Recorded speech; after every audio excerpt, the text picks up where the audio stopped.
नमस्कार. खरं म्हणजे नगरपालिका, नगरपंचायतीच्या निवडणुकांची रणधुमाळी संपलेली आहे. त्या नगरपालिका, नगरपंचायतीच्या निवडणुकांमध्ये काय-काय घडलं हे आपण सगळ्यांनी पाहिलेलं आहे. आज महानगरपालिकांच्या निवडणुकांची रणधुमाळी सुरू आहे. अशा वेळेला लोकशाही शासन व्यवस्था नेमकी काय काम करते, कशा पद्धतीचं काम करते आणि तिच्यावरती नेमका कशा पद्धतीचा दबाव यंत्रणांचा असतो आणि ती कशा पद्धतीनं वापरली जाते, याच्या संदर्भात आपण खरं तर आज बोलणार आहोत. लोकशाही, लोकांनी लोकांच्यासाठी लोकांच्याकरिता चालवलेलं शासन म्हणजे लोकशाही शासन व्यवस्था असं नागरिक शास्त्राच्या पुस्तकात आपण सगळे वाचत आलो आणि तसंच आपल्याला शिकवलं गेलं. लोकशाहीचा अर्थ आपण जर बघितला तर लोकांचा आवाज, लोकांचा अधिकार आणि लोकांची निवड. मात्र आज याच लोकशाहीचे एक अभद्र आणि ओंगळवाणं स्वरूप आपल्यासमोर उभं राहत आहे. राज्यातील महानगरपालिका निवडणुकांची रणधुमाळी सुरू आहे.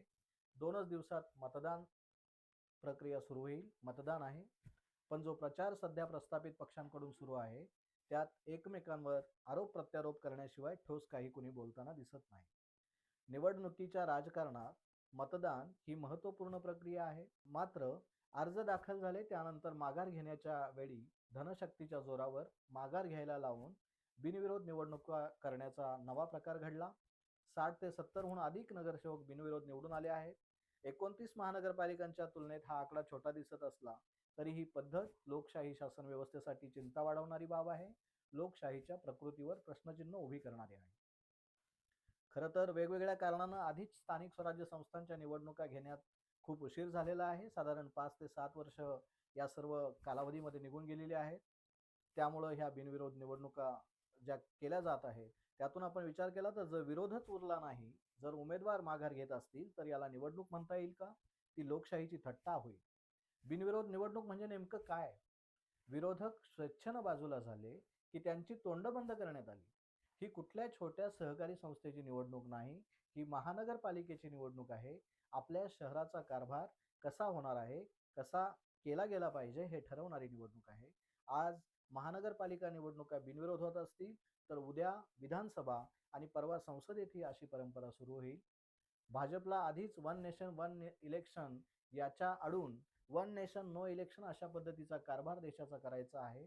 भाजप नेहमीच छोट्या मोठ्या गोष्टी जाणीवपूर्वक करून लिटमस टेस्ट घेत असते. हे आपण वेगवेगळ्या पातळीवर वेगवेगळ्या ठिकाणी पाहिलेलं आहे. खरं तर स्थानिक स्वराज्य संस्थांच्या निवडणुकीत त्यांनी केलेला हा बिनविरोधचा प्रयोग हा त्याचाच भाग असण्याची शक्यता आपल्याला नाकारता येत नाही.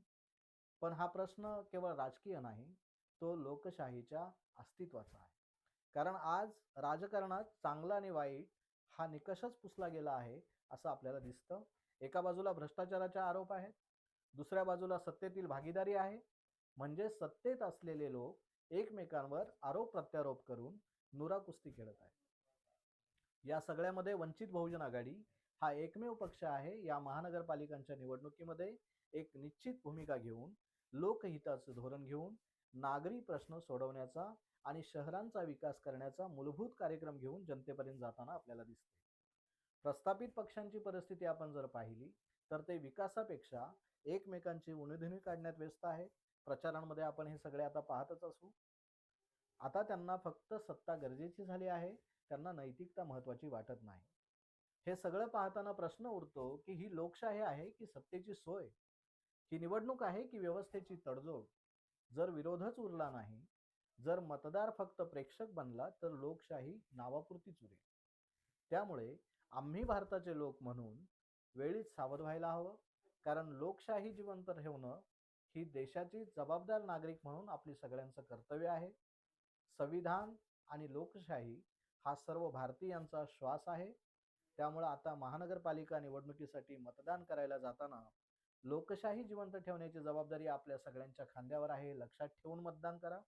त्याच्याशिवाय परिवर्तन होणार नाही.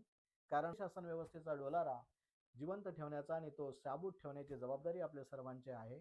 आपण सर्वांनी मतदानासाठी घराबाहेर पडून मतदान करावं आणि या लोकशाहीच्या सर्वात मोठ्या उत्सवामध्ये सहभागी व्हावं असं आवाहन करतो आणि मी थांबतो. जय भीम, जय संविधान.